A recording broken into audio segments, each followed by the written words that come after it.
내가 여호와의 이름을 전파하리니 너희는 우리 하나님께 위엄을 돌릴지어다. 그는 반석이시니 그가 하신 일이 완전하고 그의 모든 길이 정의롭고 진실하고 거짓이 없으신 하나님이시니 공의로우시고 바르시도다. 아멘.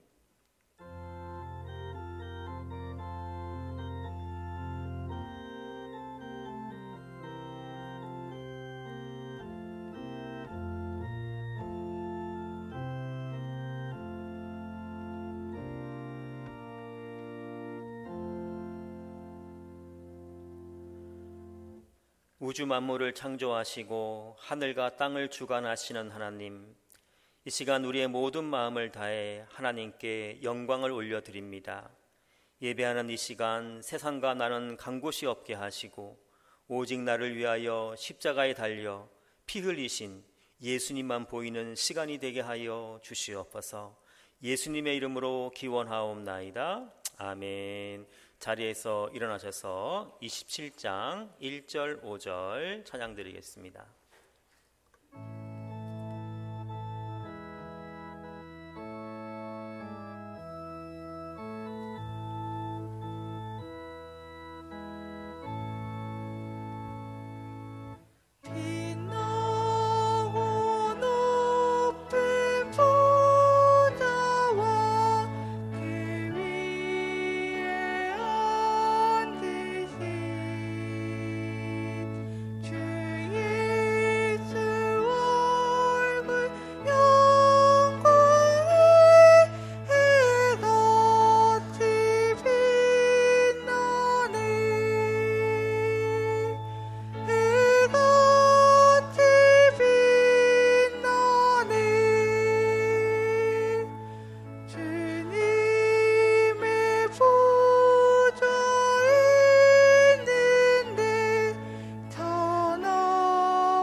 성시교독은 4번 시편 5편입니다. 여호와여 나의 말에 귀를 기울이사 나의 심정을 헤아려 주소서.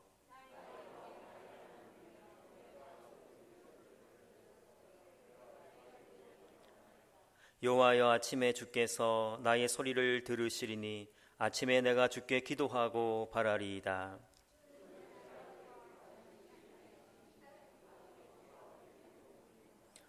오만한 자들이 주의 목전에 서지 못하리이다. 주는 모든 행악자를 미워하시며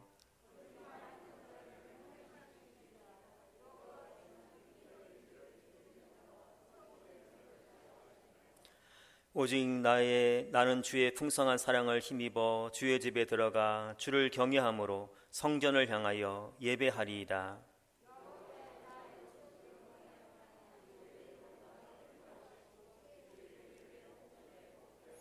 아멘.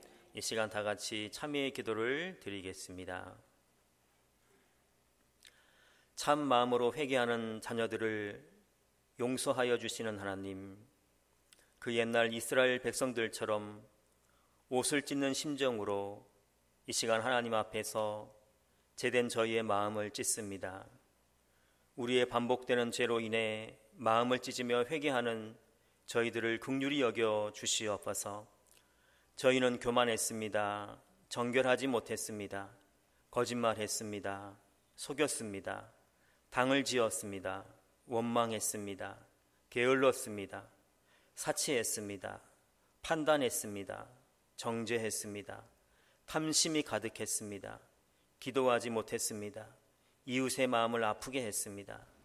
주님, 머리털보다도 더 많은 이 모든 죄를 주님의 보혈로 깨끗이 씻어 용서하여 주시고 이제는 하나님의 거룩한 성전으로서 빛과 소금의 삶을 살아가게 하여 주시옵소서. 예수님의 이름으로 기도하옵나이다. 아멘.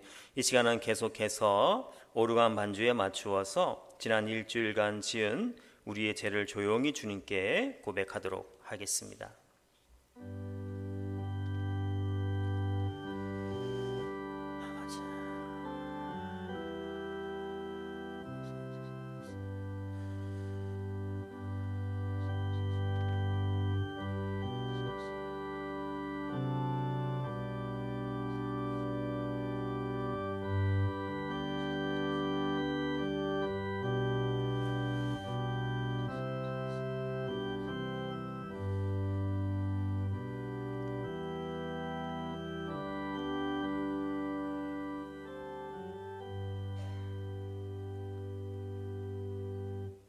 죄를 고백하는 자들에게 주시는 하나님의 용서의 말씀이 여기 있습니다.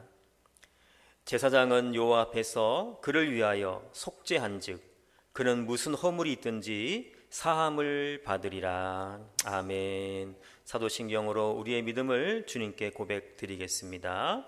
나는 전능하신 아버지 하나님 천지의 창조주를 믿습니다. 나는 그의 유일하신 아들 우리 주 예수 그리스도를 믿습니다. 그는 성령으로 잉태되어 동정녀 마리아에게서 나시고 본디오 빌라도에게 고난을 받아 십자가에 못 박혀 죽으시고 장사된 지 사흘 만에 죽은 자 가운데서 다시 살아나셨으며 하늘에 오르시어 전능하신 아버지 하나님 우편에 앉아 계시다가 거기로부터 살아있는 자와 죽은 자를 심판하러 오십니다. 나는 성령을 믿으며 거룩한 공교회와 성도의 교제와 죄를 용서받는 것과 몸의 부활과 영생을 믿습니다. 아멘. 자리에 앉으시겠습니다. 154장 1절 4절 찬양 드리겠습니다.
정인보 장로님 기도드리시겠습니다.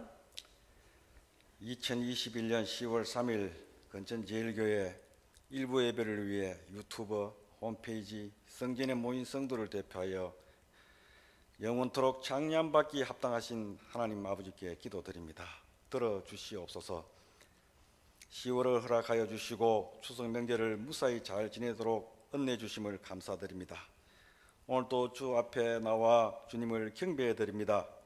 살아계신 하나님만을 높이며 찬양하기를 원합니다. 지나간 한 주간 동안 우리의 본 모습을 잃어버리고 세상을 따라 살아갔던 저희들을 용서하여 주옵소서. 하나님의 나라를 추구하고 하나님의 이름을 높여야 함에도 세상을 따라 살며 세상의 명예를 따라갔던 저희들을 용서하사 주의 보혈로 씻기시고 새롭게 하여 주시옵소서. 주님, 10월이 시작되었습니다. 이렇게 빠르게 흘러가는 시간으로 인해 우리는 종종 하나님의 은혜와 사랑을 망각합니다. 저희들에게 주어진 10월을 주님 보시기에 합당한 삶의 열매를 맺을 수 있도록 알차게 보내기를 원합니다. 우리의 마음과 생각을 주님께 향하게 하시고 우리의 눈과 시선이 주님을 바라보게 하옵소서. 그리하여 주님의 선하심을 보며 주님의 아름다움을 묵상함을 통해 날마다 주님과 동행하며 주님을 닮아가기를 원합니다.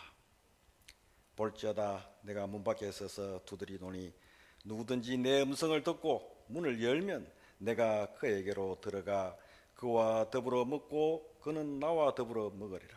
그렇습니다. 주님께서 우리와 함께 한다면 우리는 영적으로 배부를 것이며 언제나 풍성한 삶을 살게 될 것입니다. 날마다 주님과 교제하며 주님만을 사랑하는 저희들 되게 하여 주시옵소서. 자비하신 하나님, 각 기관들을 위해 기도합니다. 비록 코로나로 인해 잘 모이지 못하고 원하는 대로 행사를 진행하지 못하지만 그러는 가운데도 저희들에게 맡겨진 사명을 잘 감당하게 하시고 각 기관의 회원들이 연합하여 하나님의 뜻을 이루어 가기를 원합니다.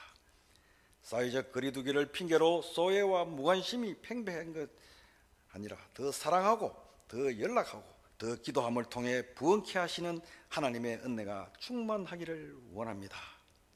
이전에 경험하지 못했던 은혜를 누리게 하시고 하나님의 풍성한 위로가 넘치는 각 기관들이 되기를 원합니다. 부흥은 처음 자리로 돌아가는 것입니다. 하나님의 주신 사명, 소명을 되찾는 것입니다. 그동안 망각하고 소외시켰던 주님의 부르심을 되새기게 하는 시간 되게 하여 주시옵소서. 가을입니다. 그동안 수고 애쓴 모든 것을 열매를 맺습니다. 들녘은 벌써 황금 들녘이 넘실거립니다. 추수가 벌써 시작된 곳도 있습니다.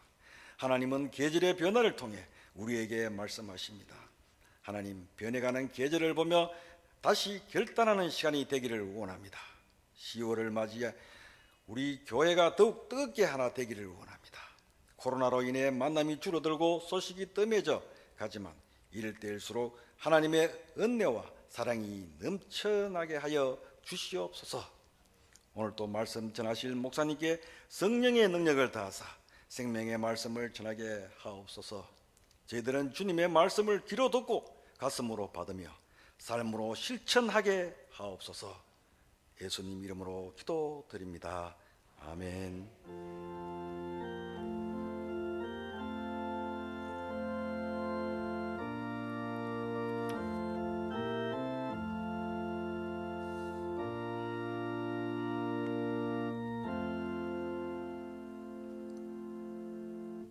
이 시간 저에게 주시는 하나님 말씀은 구약성경 출애굽기 25장 1절에서 9절까지 말씀입니다.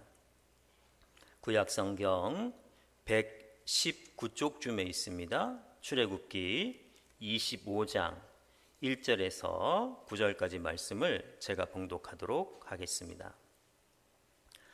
여호와께서 모세에게 말씀하여 이르시되 이스라엘 자손에게 명령하여 내게 예물을 가져오라 하고 기쁜 마음으로 내는 자가 내게 바치는 모든 것을 너희는 받을지니라. 너희가 그들에게서 받을 예물은 이러하니 금과 은과 녹과 청색, 자색, 홍색 실과 가는 배실과 염소털과 붉은 물들인 수양의 가죽과 해달의 가죽과 조각목과 등유와 관유에 드는 향료와 분향할 향을 만들 향품과 호마노며 애복과 흉표에 물릴 보석이니라. 내가 그들 중에 거할 성소를 그들이 나를 위하여 짓되 물은 내가 내게 보이는 모양대로 장막을 짓고 기구들도 그 모양을 따라 지을지니라. 아멘. 저희가 출애굽기 말씀을 계속 보고 있지만 하나님께서는 이스라엘 백성을 출애굽시키고 또 이스라엘 백성에게 십계명과 율법을 주시고 난 다음에 출애굽기 25장 말씀부터는 성막을 만드시게 하는 것을 보게 됩니다. 먼저 성막과 성전이 혼돈이 될 수 있는데요. 성막과 성전의 기능은 거의 같지만 가장 큰 차이점은 성막은 이동이 가능한 것이고 성전은 땅 위에 세워진 건축물이라는 것입니다. 광야에서 이스라엘 백성은 계속 이동해야 됐기 때문에 하나님께서는 이동이 가능한 성막을 지으라 이렇게 말씀을 하셨고요. 이스라엘 백성들이 가나안 땅에 들어가서 나라를 세우고 정착하게 되자 하나님께서는 솔로몬을 통해서 성전을 지으라 이렇게 말씀을 하신 것입니다. 근데 오늘 본문 말씀부터 나오는 성막은 이해하기가 좀 쉽지가 않습니다. 왜냐하면 하나님께서 그 성막의 재료와 크기는 일일이 말씀해 주시지만 그 성막과 성막 기구가 의미하는 것이 무엇인지는 말씀해 주시지 않고 있기 때문입니다. 그래서 성막과 성막 기구에 대한 해석은 우리가 해야 합니다.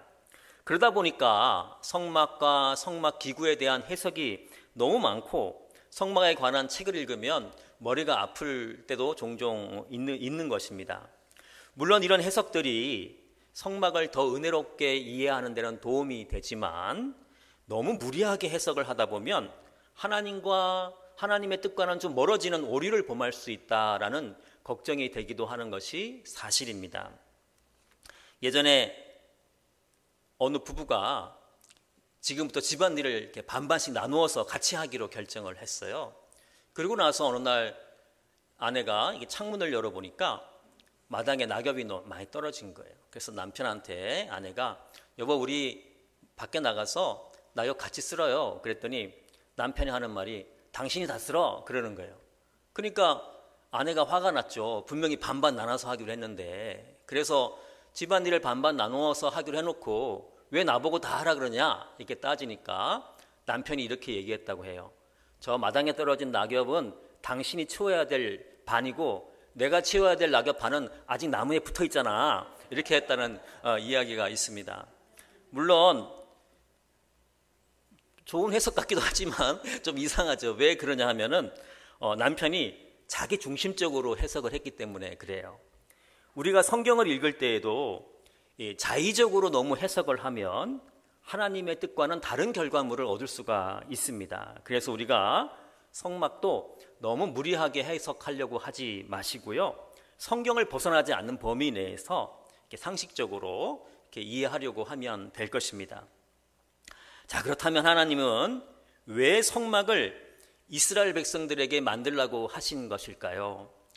저희 딸이 어릴 때 가끔씩 저에게 아빠 나 무서우니까 화장실 같이 가죠 이렇게 얘기를 했어요. 그러면 저는 딸에게 뭐라고 했냐면 무서우면 아빠 하고 불러. 그럼 아빠가 대답해 줄게. 이렇게 얘기하면 중간중간 저희 딸이 아빠 그러면 제가 아빠 여기 있어 이렇게 대답을 해 주었습니다. 그러면 제 딸은 제 목소리를 듣고 아빠가 나와 함께 하고 있다는 것을 알고 안심을 하곤 했었습니다.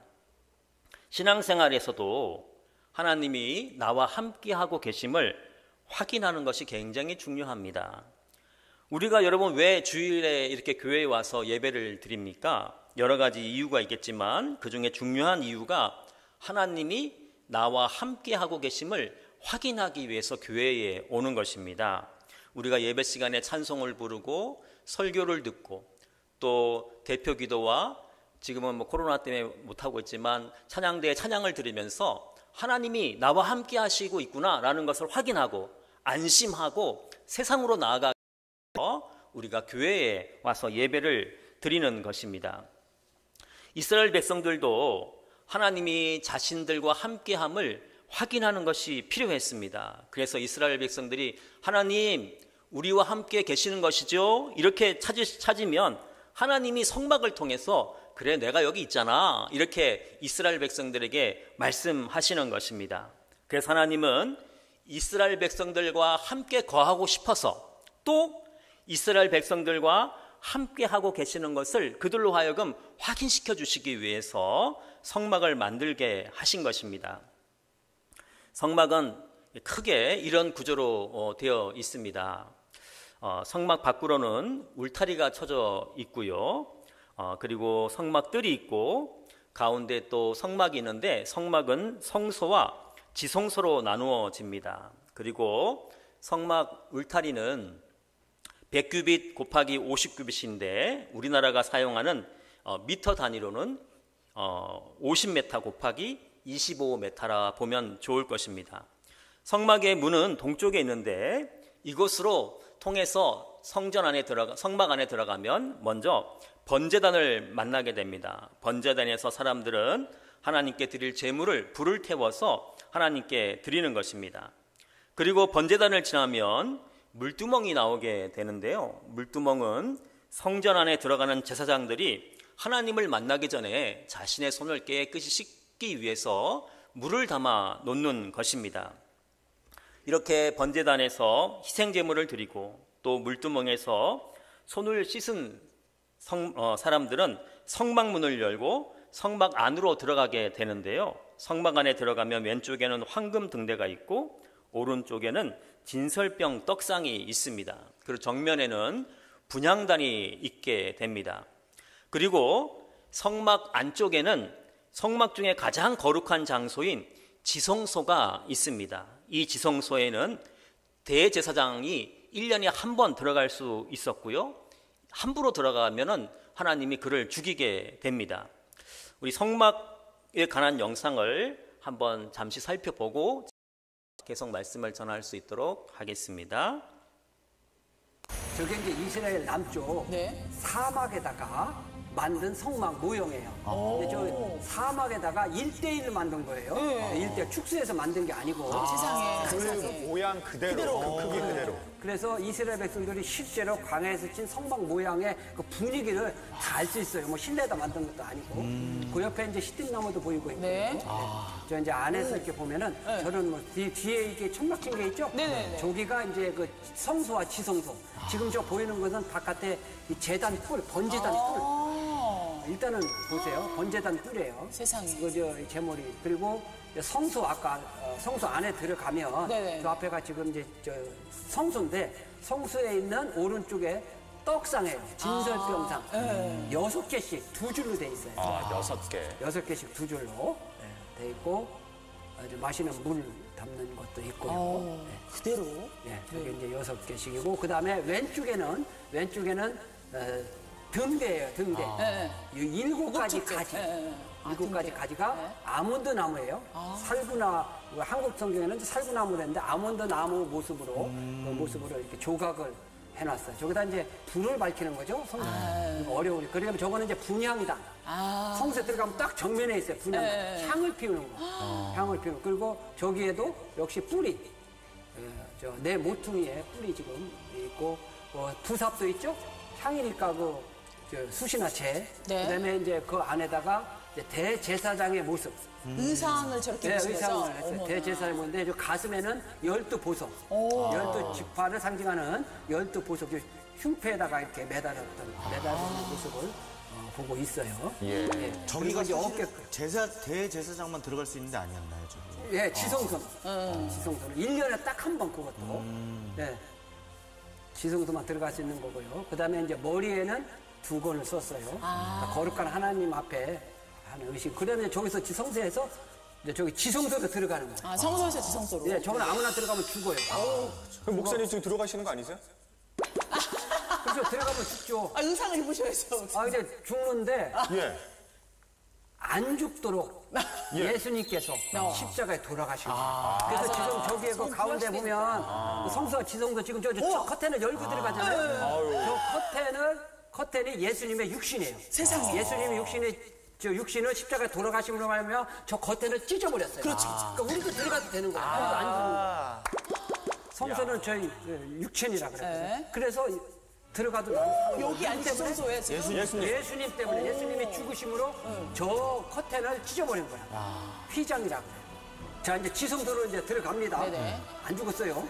지성소로 커튼을 열고 야. 저게 법궤예요. 처음 보셨죠? 정말 처음 봐요. 네, 법궤가 저렇게 생겼어요. 야, 저 법궤가 있고요. 그다음에 이제 저 법궤 안에 네. 법궤 안에 저기 열려 있죠 잠깐? 저 네네. 법궤 안에도 뭘 넣느냐면 지금 이렇게 보는 것처럼 아론의 쌍난 지팡이. 맞아요. 그다음에 저기 십계명 돌파. 네, 두 있네요, 개로 돼 저기. 있죠. 그다음에 그 이제 남게 나무고 저게 이제 아까 봤던 만나. 저 만나. 만나를 저 법궤 안에다가 네. 놨습니다. 예. 그림으로 저거는 이제 그림으로 이렇게 네네. 보는 거고요. 그리고 이제 그 성소 지성소 밖에는 저기 좀 동그란 거 있죠? 네. 저게 이제 그 물두멍. 자, 우리가 이제 네, 여기까지만 보겠습니다. 우리가 영상으로 보았지만 이 성막 안에는 여러 가지 기구가 있는데요.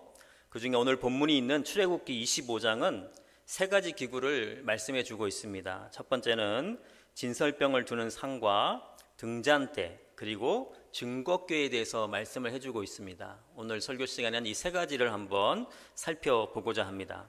먼저 진설병을 두는 상에 대해서 알아보도록 하겠습니다. 진설병을 두는 상은 쉽게 표현해서 떡상입니다. 이 떡상 위에는 떡을 6개씩 두 줄로 나란히 쌓아 놓았습니다.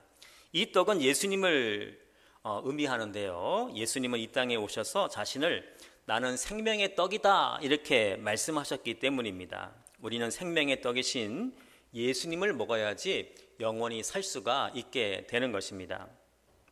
그런데 이 떡상 위에 올려진 떡이 우리가 생각한 것보다 큽니다. 레위기 24장 5절에 보면 너는 고운 가루를 가져다가 떡 12개를 굽되 각 덩이를 10분의 2 에바로 하여 라고 말씀을 하고 있습니다.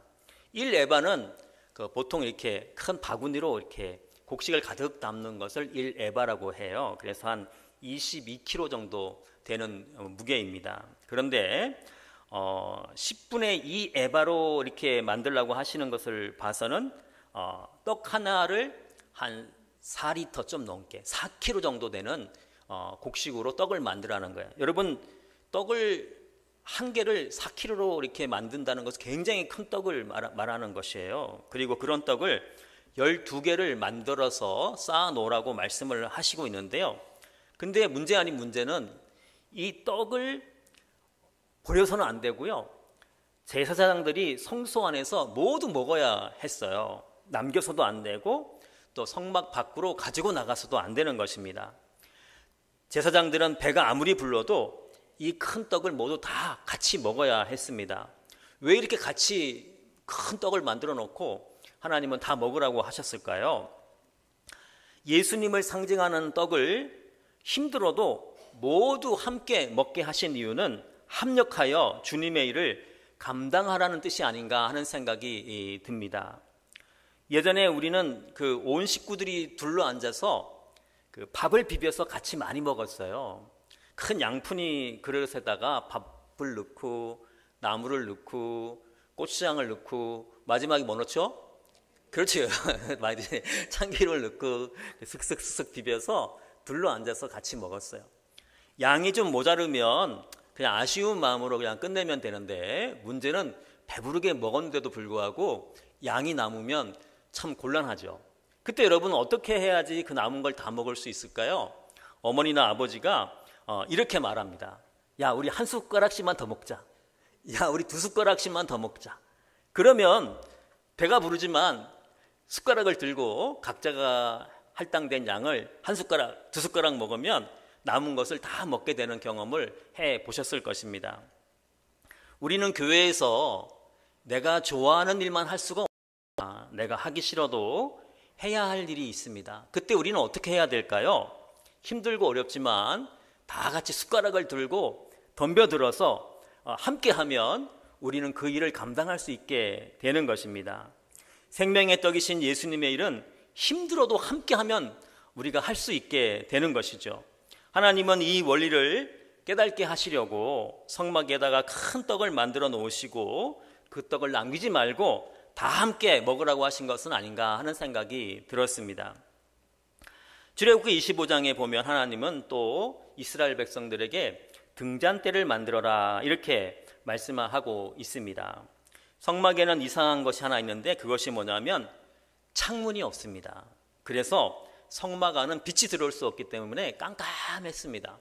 그렇다면 하나님이 설계를 실패하셔서 그렇게 만드신 것일까요? 그렇지 않습니다. 하나님은 세상의 빛이 아니라 하나님으로부터 나오는 빛으로 가득 채우기를 원하시고 계시는 것입니다.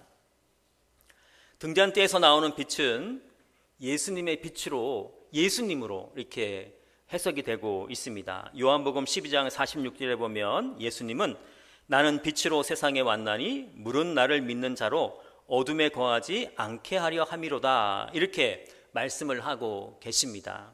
우리는 예수 그리스도의 빛으로 충만해야 합니다. 그래야 우리가 어둠에 거하지 않고 빛 가운데 살게 되는 것입니다. 그리고 우리가 알아야 할 사실은 우리는 발광체가 아니라 반사체라는 것이죠. 우리 스스로는 빛을 발할 수가 없습니다. 그러나 예수님께로부터 빛을 받으면 우리는 그 빛을 받아서 세상으로 반사해서 빛된 삶을 살 수가 있는 것입니다. 제가 학생 때 자주 부르던 찬양이 있습니다. 이 작은 나의 빛 비치게 할 테야. 이 작은 나의 빛 비치게 할 테야. 빛내리 빛내리 빛내리. 이렇게 우리가 세상에 빛을 비추는 존재가 되려면 우리 안에 세상의 빛이 아니라 예수 그리스도 십자가 빛으로 충만하게 채워야 하는 것입니다. 그래서 하나님은 성막 안에 세상의 모든 빛은 들어오지 못하게 차단시켜 버리시고 등잔대를 만들어서 하나님의 빛이 성막 안에 가득하게 하신 것입니다. 그리고 출애굽기 25장 31절에 보면 하나님은 이 등잔대를 특이한 방법으로 만드시라고 말씀을 하고 계십니다. 이게 금을 녹여가지고 틀에 부어서 등잔대를 만드는 것이 아니라 순금덩이를 갖고 와서 이렇게 쳐서 만들라고 해요. 그래서 너는 순금으로 등잔대를 쳐 만들되라고 말씀을 하고 계십니다. 등잔대를 때려서 만들라는 거예요. 이 말씀은 우리가 빛된 삶을 살려면 연단을 통과해야 된다라는 것을 말씀하고 계시는 것입니다.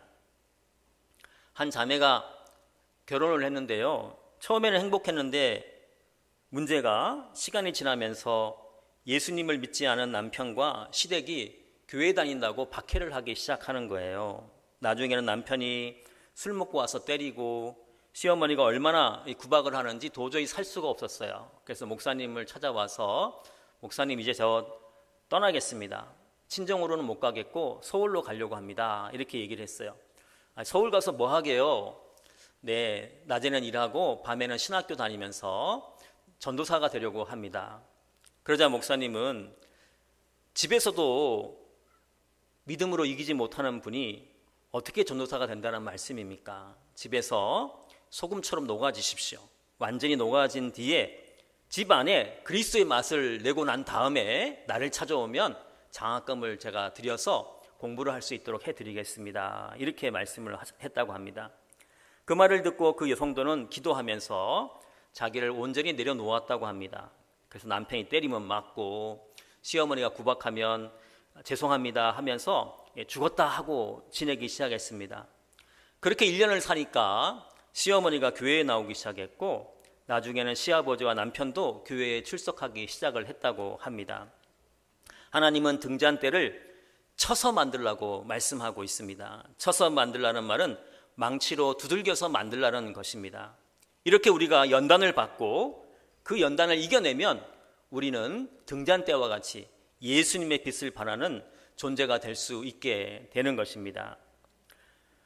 출애굽기 25장을 보면 하나님은 증거궤, 우리가 예전에 법궤라고 했죠. 이 증거궤를 만들라고 말씀을 하십니다. 우리가 알고 있듯이 증거궤 안에는 3가지가 들어 있습니다. 아론의 쌍난 지팡이가 있고요. 이스라엘 백성들이 광야에서 먹던 만나가 들어 있었고, 그리고 하나님이 직접 써서 주신 십계명 돌판이 들어 있습니다.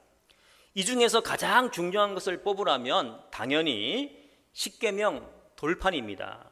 법궤 안에 십계명이 없다면, 십계명의 돌판이 없다면 법궤도 의미를 상실하는 것이고 또 성막도 의미가 희미하게 되는 것입니다. 그러므로 성막의 핵심 중에 핵심은 십계명, 즉 하나님의 말씀인 것입니다. 가끔 이렇게 등산을 하다 보면 갑자기 산에 큰 불상이 나타나가지고 깜짝깜짝 놀랄 때가 있습니다. 그리고 외국에 나가서 그 나라의 신전에 가보면 큰 신상을 이렇게 새겨놓은 것을 볼 수 있습니다. 이렇게 큰 신상을 만들어 놓는 이유는 그 신상을 통해서 자신의 종교의 힘을 과시하기 위해서 그렇게 만들어 놓는 것입니다. 그런데 성막에 가장 중요한 지성소에는 작은 증거계 하나만, 법궤만 놓여 있습니다. 출애굽기 25장 10절에 보면 증거계의 크기가 가로 세로 높이가 2규빗밭, 1규빗 반, 1규빗 반 이렇게 되어 있는 것을 보게 돼요. 1규빗은 성인 사람의 이렇게 팔꿈치에서 가운데 손가락까지의 크기를 의미하는데 보통 50cm 전후로 이렇게 보고 있습니다. 그렇다면 증거계의 크기는 125cm 곱하기 75 이렇게 보면 좋을 겁니다. 이 작은 증거계가, 법궤가 지금 이스라엘 백성들을 이끌어가고 있는 것입니다. 여러분, 우리가 가지고 있는 성경책이 얼마나 작습니까? 그런데 이 성경책이 우리를 이끌어가고 있지 않습니까? 왜냐하면 성경책은 작지만 성경 안에는 하나님의 말씀이 들어있기 때문입니다. 이와 같이 증거계는 작지만 하나님의 말씀이 들어있기에 이스라엘을 이끌어갈 수가 있는 것입니다. 그래서 이스라엘 백성은 제사장이 증거계를 메고 일어서면 하나님이 일어서는 것이라 생각하여서 따라서 일어섰습니다. 그리고 증거계가 가다가 멈추어 서면 하나님이 멈추어 서는 거라 생각하고 증거계를 따라 멈추어 섰습니다. 이렇게 이스라엘 백성들이 증거계를 따라 움직이는 것은 하나님의 백성이 말씀을 따라 움직이는 것으로 해석하면 될 것입니다. 그래서 민수기 10장 35절에서 36절을 보면 모세가 이렇게 외치고 있습니다. 괴가 떠날 때에는 모세가 말하되 여호와여 일어나사 주의 대적들을 흩으시고 주를 미워하는 자가 주 앞에서 도망하게 하소서 하였고 괴가 쉴 때에는 말하되 여호와여 이스라엘 종족들에게로 돌아오소서 하였더라 라고 말씀을 하고 있습니다. 이렇게 이스라엘 백성이 법궤, 즉 말씀을 따르는 삶을 살면 하나님이 이스라엘 백성들을 복된 길로 인도한다는 것을 성경 곳곳에서 우리는 확인할 수 있게 되는 것입니다. 오늘 본문 1절 2절을 보면 이렇게 말씀을 합니다. 여호와께서 모세에게 말씀하여 이르시되 이스라엘 자손에게 명령하여 내게 예물을 가져오라 하고 기쁜 마음으로 내는 자가 내게 바치는 모든 것을 너희는 받을지니라. 하나님은 이스라엘 백성들에게 이제 성막을 지을 텐데 성막에 들어갈 재료를 이스라엘 백성들에게 가져오라고 말씀을 하고 계시는 것입니다. 오늘 본문 8절 9절 말씀입니다. 내가 그들 중에 거할 성소를 그들이 나를 위하여 짓되 물은 내가 내게 보이는 모양대로 장막을 짓고 기구들도 그 모양을 따라 지을지니라.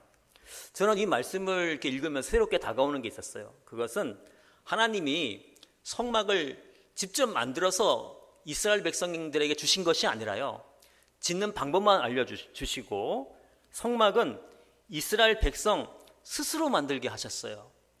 그래서 결과적으로는 성막은 하나님과 이스라엘 백성들이 함께 만든 것입니다. 물론 지금은 이스라엘 백성이 만들었던, 광야에서 만들었던 성막도 사라지고 없고요, 또 솔로몬 왕이 세웠던 성전도 사라지고 없습니다. 그렇다면 지금 이 시대에는 하나님은 하나님의 성막, 거룩한 성전을 어디다가 만들고 계실까요? 바울은 고린도후서 6장 16절에서 우리는 살아계신 하나님의 성전이라 라고 고백을 하고 있습니다. 하나님은 이제 이 성령의 시대에는 땅에다가 성전을 짓는 것이 아니라 바로 저와 여러분 안에 하나님의 성전을 짓고 거기에 머물러 계신다고 말씀을 하고 있는 것입니다. 그렇다면 우리같이 이렇게 부족하고 죄된 사람들이 어떻게 하나님의 성전터가 될 수가 있는 것일까요? 그 해답은 찬송가 438장이 알려주고 있어요. 3절에 보면 높은 산이 거친 들이 초막이나 궁궐이나 내 주 예수 모신 곳이 그 어디나 하늘나라 이렇게 노래하고 있습니다. 내가 비록 초막과 같이 부족한 곳이라고 하더라도 예수님이 계시면 그곳이 하늘나라가 되는 것입니다.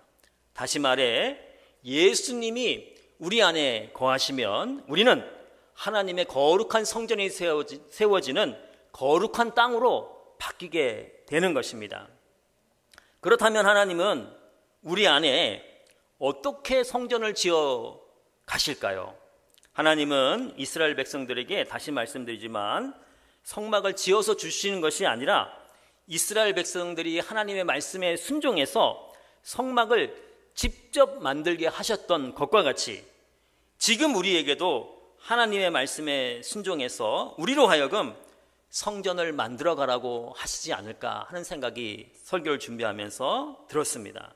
그렇다면 지금 우리는 하나님의 성전을 하나님과 함께 지어가는 백성이 되는 것입니다. 김준엽 시인의 내 인생의 가을이 오면이라는 시를 설교를 준비하면서 우연히 읽게 됐는데요. 오늘 본문과 잘 어울린다는 생각이 들었습니다. 제가 한번 읽어보도록 하겠습니다. 내 인생의 가을이 오면, 김준엽. 내 인생의 가을이 오면 나는 나에게 물어볼 이야기들이 있습니다. 내 인생의 가을이 오면 나는 나에게 사람들을 사랑했느냐고 물을 것입니다. 그때 가벼운 마음으로 말할 수 있도록 나는 지금 많은 사람들을 사랑하겠습니다. 내 인생의 가을이 오면 나는 나에게 열심히 살았느냐고 물을 것입니다. 그때 자신 있게 말할 수 있도록 나는 지금 맞이하고 있는 하루하루를 최선을 다하며 살겠습니다. 내 인생의 가을이 오면 나는 나에게 사람들에게 상처를 준 일이 없느냐고 물을 것입니다. 그때 자신 있게 대답할 수 있도록 사람들에게 상처 주는 말과 행동을 하지 말아야 하겠습니다. 내 인생의 가을이 오면 나는 나에게 삶이 아름다웠냐고 물을 것입니다. 그때 기쁘게 대답할 수 있도록 내 삶의 날들을 기쁨으로 아름답게 가꾸어 가야겠습니다.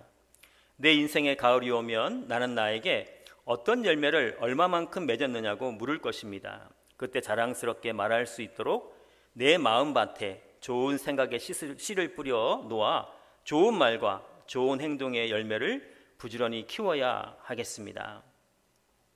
이 시를 읽어보면 김준엽 시인이 자신을 날마다 새롭게 하려고 노력을 하고 있다는 것을 느끼게 됩니다. 이것이 내 안에 하나님의 성전을 세워나가는 모습이 아닐까 하는 생각이 들었습니다. 이제 10월이 되었고 이제 가을이 되었습니다. 이 가을에 우리도 우리 스스로에게 한번 물어보았으면 좋겠습니다. 나는 하나님의 거룩한 성전으로 세워지고 있는지 말입니다. 우리는 우리 안에 생명의 떡이신 예수님이 가득하도록 해야 합니다. 또 우리 안에 예수 그리스도 십자가 빛이 가득하도록 해야 합니다. 그리고 내 영혼의 지성소에 하나님의 말씀이 있도록 하고 그 말씀을 따라가는 삶을 살아가야 합니다. 그러면 우리는 하나님의 거룩한 성전을 하나님과 함께 지어가는 복된 삶을 살게 될 것입니다. 이 가을에 하나님의 말씀을 따라서 내 안에 하나님의 거룩한 성전을 세워가시는 복된 가을 되시기를 예수님의 이름으로 기도드립니다. 기도하겠습니다. 하나님, 우리 안에 생명의 떡 예수님을 주시고 우리 안에 십자가의 빛이 가득하도록 하여 주심에 감사드립니다. 그리고 우리 영혼에 하나님의 말씀을 심어주심으로 우리가 하나님의 거룩한 성전으로 세워질 수 있도록 하여 주심도 감사드립니다. 내가 하나님의 성전터임을 잊지 말게 하시고 하나님의 말씀을 따라 우리 안에 아름다운 하나님의 성전을 만들어가는 복된 인생을 살아갈 수 있도록 언제나 우리와 함께하여 주시옵소서. 예수님의 이름으로 기도하옵나이다. 아멘.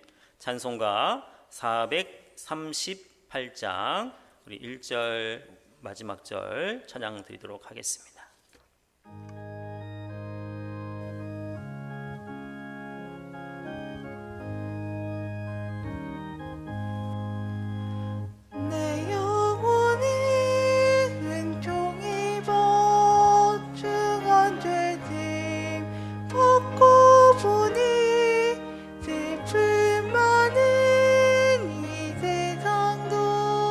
천국으로 화도다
어둠의 터널과 같은 인생길을 살아가는 저희에게 하나님의 음성을 들려주시어 우리로 쉴만한 물가와 푸른 초장으로 인도하여 주시는 하나님, 저희들은 그릇된 길로 가기 바빴지만 하나님의 음성이 저희로 복된 삶을 살게 해 주셨습니다.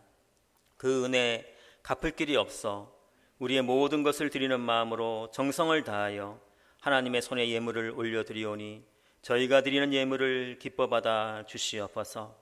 또한 저희 교회에는 어렵고 힘든 분들이 많아 예물을 드리고 싶지만 드리지 못하는 심령들도 있습니다. 저들의 마음을 위로하여 주시고 이 시간 몸과 마음을 헌금으로 대신 드리오니 마음으로 드리는 저들의 예물도 기뻐 받아 주시옵소서. 그리고 예물 드리는 손길 붙잡아 주셔서 이번 한 주간도 주님 안에서 복된 삶을 살게 하시고 시냇가에 심은 나무가 시절을 쫓아 열매를 맺는 것과 같이 풍성함이 가득한 삶을 살아가게 하여 주시옵소서. 예수님의 이름으로 봉헌기도 드리옵나이다. 아멘. 한 주간 잘 보내셨죠? 네, 이렇게 또 얼굴 뵙고 예배드리니까 너무 반갑고 감사하고 기쁩니다. 또 한 주간 건강하시고 또 다음 주에 좋은 모습으로 뵙기를 소망합니다.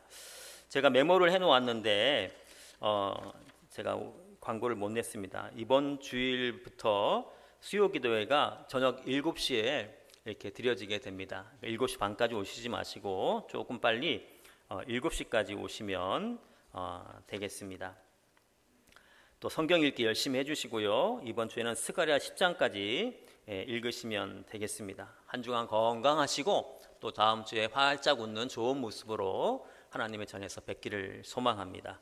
자리에서 일어나시겠습니다. 620장 2절 찬양 드리겠습니다.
지금은 우리 안에 거하시어 우리를 거룩한 성전으로 만들어 가시는 예수님의 은혜와 하나님의 사랑하심과 성령님의 감화감동 교통하심의 역사가 이제 세상으로 나아가는 건천제일교회 모든 성도들 위해, 그리고 우리의 사랑하는 자녀손들 위해, 또 우리의 일주일의 삶 위에 이제와 영원토록 함께 하시길 간절히 축원하옵나이다. 아멘.